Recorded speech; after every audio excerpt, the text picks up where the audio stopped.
I'm making a cocktail party favourite, the Amaretto Sour. Into an Uber bar tool shaker, add 15 ml Monin pure cane sugar,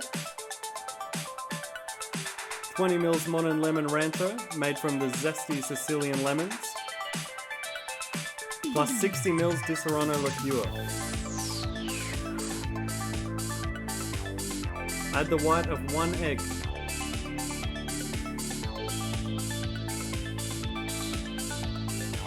Shake it briefly with 1 good cube of ice to make it nice and frothy.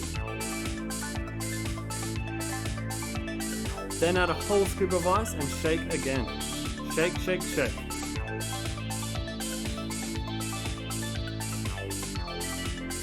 Lastly, fine strain that delicious thing into a coupe glass and serve. Perfect for the home bartender?